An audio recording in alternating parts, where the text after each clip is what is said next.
Bonjour. La chaîne de télévision Idabrout vous propose un nouveau cycle de conférences sur les relations entre la science et la Torah, entre la science et la tradition juive.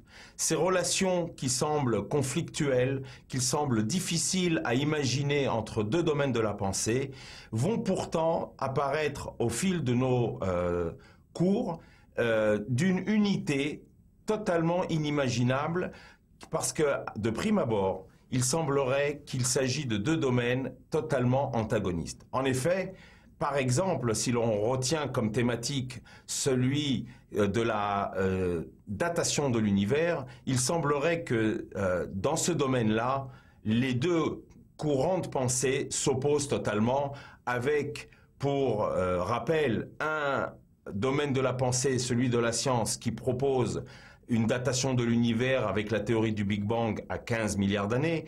Et face à ce chiffre astronomique, la tradition juive de prime abord propose une création de l'ordre de 6000 ans. Comment rendre compatibles ces deux domaines? Sont-ils compatibles ou totalement antagonistes? C'est ce que nous verrons.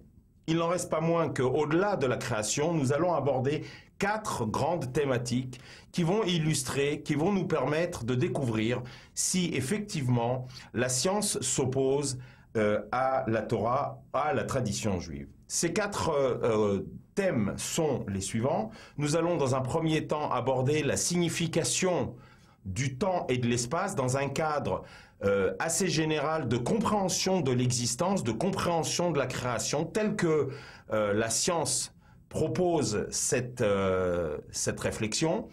Et en parallèle, nous verrons ce que la tradition juive, ce que la Torah propose.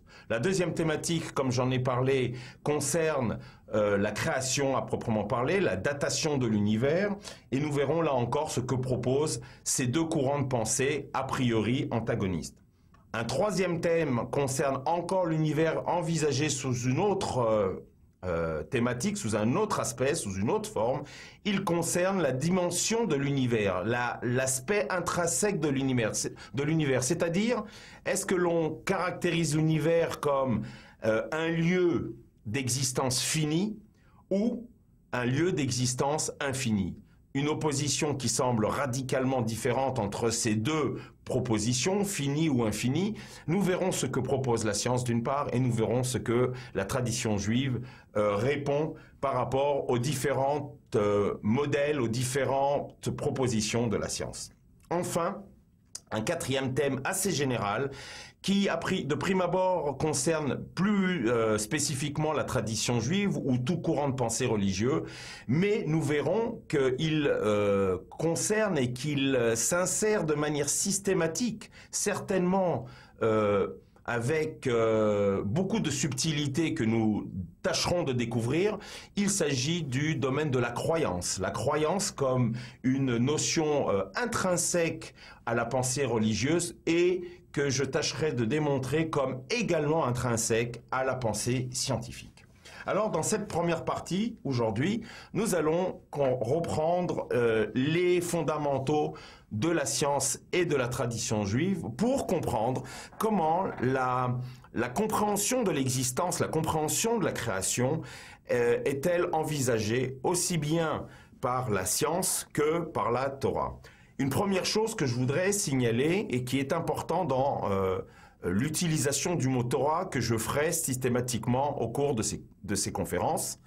Par le vocable, par le mot Torah, je vais englober l'ensemble des textes disponibles dans la tradition juive, l'ensemble de la littérature juive qui, comment dirais-je, nous permet de décrire les thématiques que nous allons aborder et que j'ai évoquées précédemment. Il s'agit de cette littérature qui se sépare en deux grands canons, j'ai envie de dire, littéraires. Le premier, c'est ce que l'on appelle la loi écrite, la Torah, les 5 livres dits de la Torah, le Pentateuque, ou Pentateuque, selon la manière de prononcer. Et cette loi écrite ne peut se suffire à elle-même dans la tradition juive. Évidemment, lorsque on la considère de manière externe, dans un tout autre cadre de pensée, souvent les chercheurs considèrent la tradition juive uniquement au travers de ce texte de la tradition juive. Et là, c'est là que le premier écueil apparaît, et c'est là que très souvent les difficultés émergent par rapport à une confrontation avec la science. En effet, vous ne pouvez pas imaginer le texte de la Torah tel qu'il est brut de fonderie, j'ai envie de dire, permettant d'accéder, de comprendre, de décrire la création comme va le faire la science avec des outils aussi sophistiqués que sont la théorie de la relativité générale, la physique quantique, la théorie des cordes, la mécanique quantique, etc., etc. Les mathématiques comme outil fondamental générateur de toutes ces sciences. Si l'on veut décrire le monde du point de vue de la science, il faut se doter des moyens appropriés à ces questionnements, à cette démarche. C'est pourquoi les scientifiques ont, de siècle en siècle, apporté de nouveaux outils, de nouveaux modes de réflexion, de nouvelles techniques, de nouvelles façons d'appréhender, de représenter avec ces outils sophistiqués que sont, comme je l'ai dit, la mécanique quantique, la relativité générale, etc. Si l'on veut en face disposer à pied égal d'outils qui vont permettre la compréhension de la création, on ne peut s'affranchir de considérer les autres dimensions de la littérature juive, que ne sont plus, cette fois-ci, le récit purement littéraire biblique que j'ai évoqué tout à l'heure. Et c'est là qu'on va considérer donc dans le vocable que je vais utiliser systématiquement par le mot Torah, il y aura donc cette loi écrite, mais il y aura aussi toute la loi orale, qui sont les commentaires de cette loi écrite, que représente la Mishnah, la Gemara ou le Talmud, sous un terme plus générique, mais aussi et surtout, notamment pour appréhender des sujets fondamentaux de la création, la Kabbalah, là ce que l'on appelle la tradition de l'intériorité du texte, la tradition de la profondeur du texte. Cette, comment dirais-je, composante de la tradition juive, cette composante de la littérature juive est finalement le centre névralgique et la sève centrale de la compréhension du monde, de l'existence de la création et de notre existence au travers de la tradition juive, telle que la tradition juive la propose, telle que la tradition juive nous permet de comprendre cette création. Sinon, alors retenir uniquement la loi écrite pour être en face des outils scientifiques que sont, je l'ai rappelé, la physique quantique, la mécanique relativiste, la mécanique générale, etc., eh bien on va se trouver à un pauvre récit de dromadaires ou de chameaux dans le désert du Sinaï, avec un peuple errant, et donc on voudra à travers ce texte comprendre la datation du monde, comprendre l'existence. Bien sûr qu'il ne s'agit pas du tout de la bonne méthode. Bien sûr qu'il ne s'agit pas de la manière de faire, et c'est pour ça que les maîtres ont recommandé systématiquement de considérer les deux pans que sont la loi écrite et la loi orale pour aborder des questions aussi fondamentales. Donc le mot Torah englobera la Torah, la loi écrite, la Mishnah, la Gemara, la loi orale et d'autres composants de la loi orale que sont aussi d'ailleurs la loi, la halacha dans la tradition juive, la manière de se comporter concrètement, de se réaliser au regard d'un projet proposé par la tradition et, comme je l'ai rappelé, cette dimension fondamentale qui se nomme la Kabbalah ou la tradition intérieure profonde, la sève finalement qui nourrit toute la tradition par ces motivations intrinsèques que propose le judaïsme. Alors, commençons donc, une fois que ces précisions de vocabulaire sont établies, commençons à regarder la création, la description du monde dans sa globalité avant de focaliser sur le temps, l'espace et d'autres notions que nous aborderons. La science, lorsqu'elle décrit le monde, elle va comment dirais-je, s'articuler autour d'une description sur la mécanique du monde, c'est-à-dire sur la manière dont le monde fonctionne, sur les mécanismes qui permettent au monde de fonctionner. La gravitation en mécanique, l'électromagnétisme avec ses lois pour l'électricité et tous les effets magnétiques. Bref, vous comprenez par ces deux exemples qu'il s'agit finalement de comprendre comment le monde fonctionne. On parle souvent d'ailleurs, pour la science, du monde du comment. Ça, c'est principalement je dirais la mission qui est donnée à la science pour décrire le monde. Face à cela, que propose la tradition juive? Quelle est la mission que se donne la tradition juive, où j'ai presque envie de dire toute tradition de nature spirituelle, c'est-à-dire qui sortent de la description purement matérielle de la création. La tradition juive va, plutôt que de s'intéresser à la mécanique du monde, au comment du fonctionnement du monde, va proposer des réponses au pourquoi de la création, au pourquoi de l'existence, au pourquoi de la présence de l'être humain, à la raison d'être de l'être humain, à la raison d'être de toutes les composantes de la création, plutôt que de se préoccuper de leur fonctionnement. Elle va utiliser les modalités de fonctionnement décrites par la science pour proposer un projet de création. Dans un cas, la science va aborder le comment, et la Torah, la tradition juive dans toute sa dimension, va proposer le monde du pourquoi, va proposer le monde de la compréhension de la raison d'être de cette création. Dans ce sens, il apparaît de prime abord une complémentarité totale entre les deux systèmes de pensée. De prime abord, il apparaît une harmonie, j'ai presque envie de dire, ou une unité participant à un même projet, celui de la création, abordé dans un cas avec la science sur les mécanismes, le comment de cette création, le comment du fonctionnement de cette création, et en ce qui concerne la Torah, la tradition juive, une volonté de motiver cette création, d'expliquer le pourquoi de cette création. Alors si l'on, comment dirais-je, on rentre encore un peu plus en avant dans cette, comment dirais-je, description globale du monde du comment et du monde du pourquoi, eh bien je vous propose à présent de voir plus en détail ce que proposent les deux systèmes de pensée, la science et la Torah. La science, je l'ai déjà mentionné il y a un instant, s'occupe du comment, s'occupe de la description des mécanismes, c'est-à-dire, eh bien, le monde fonctionne. De quelle manière fonctionne-t-il? Et d'autant plus, comment fonctionne-t-il seulement dans une description du monde matériel? C'est-à-dire celui qui est constitué de 4 règnes que sont la dimension minérale de la matière, la dimension végétale, la dimension animale et celle de l'être humain. Les 4 règnes que je viens de rappeler constituent le champ opératoire finalement de la science dans sa description.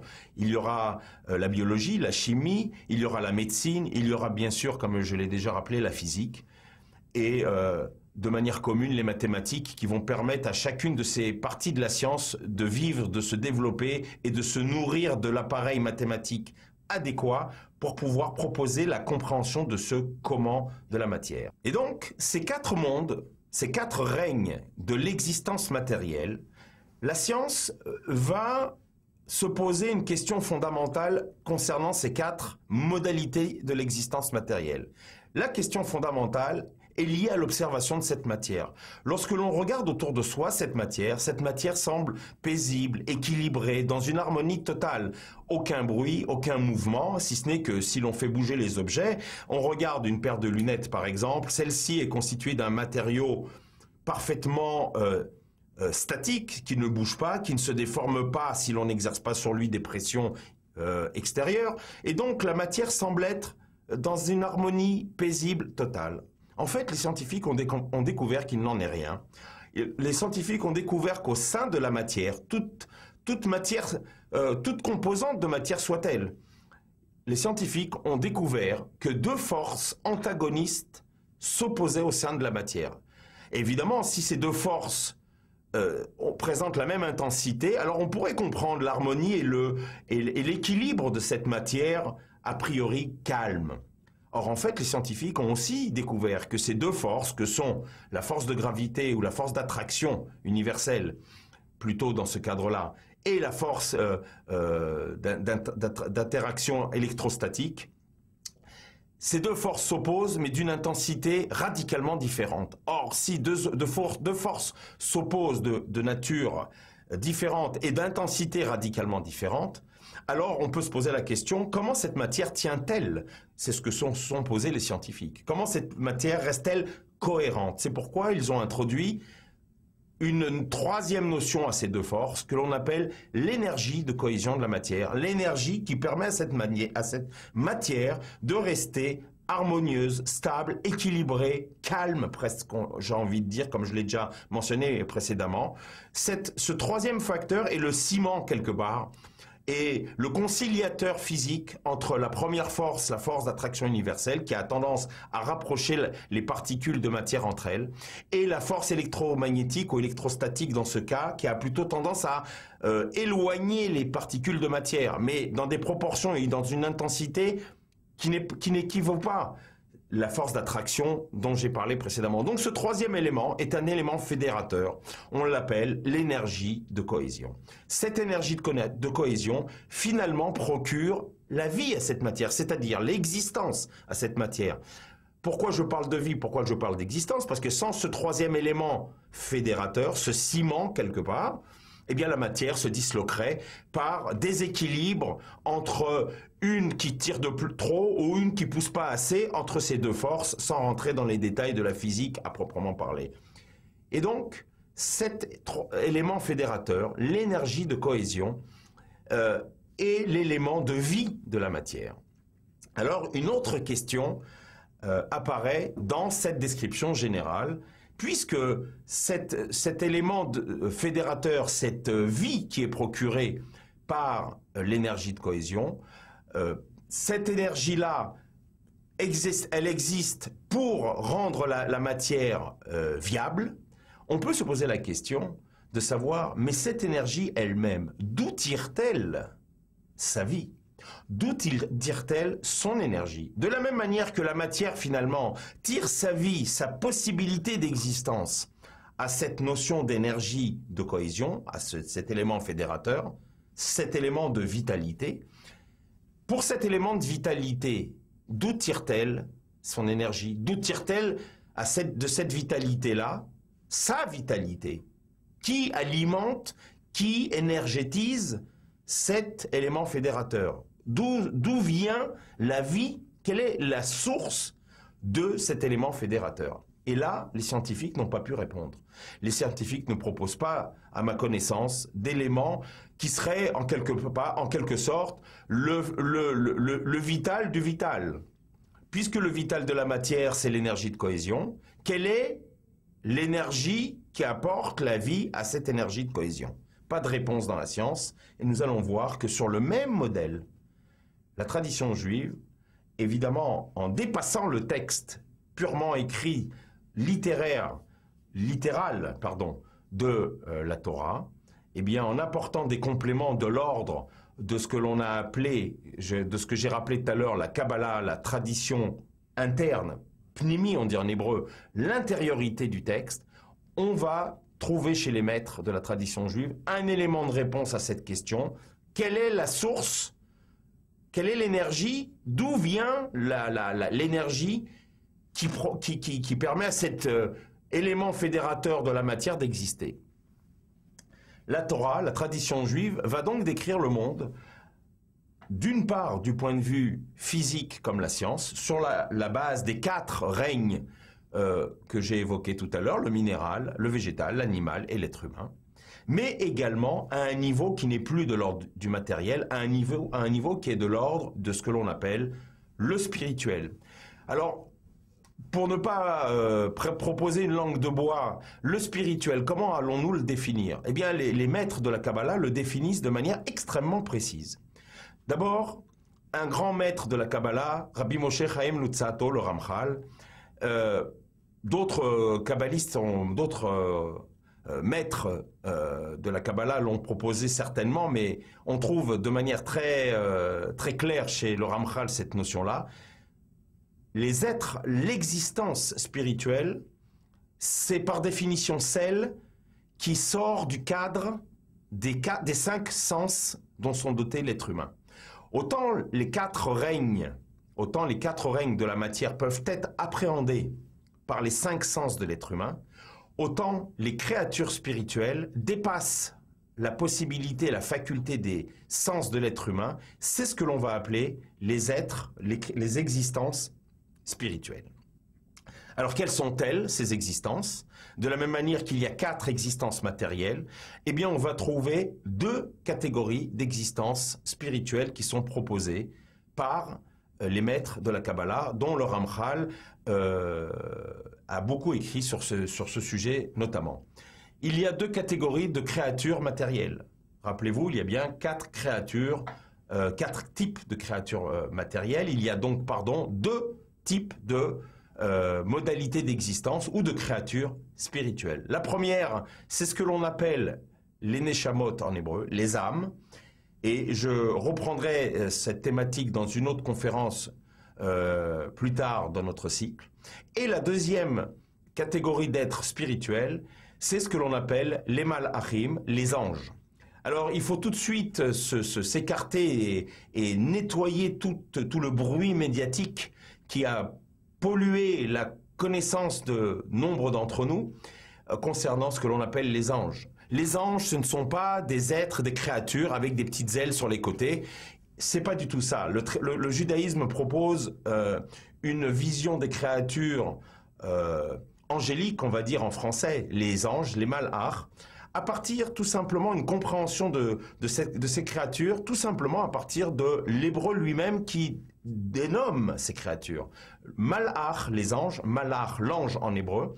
La racine du mot malach, c'est la racine commune avec le mot qui traduit cette créature malach, c'est le mot melacha, c'est-à-dire le travail.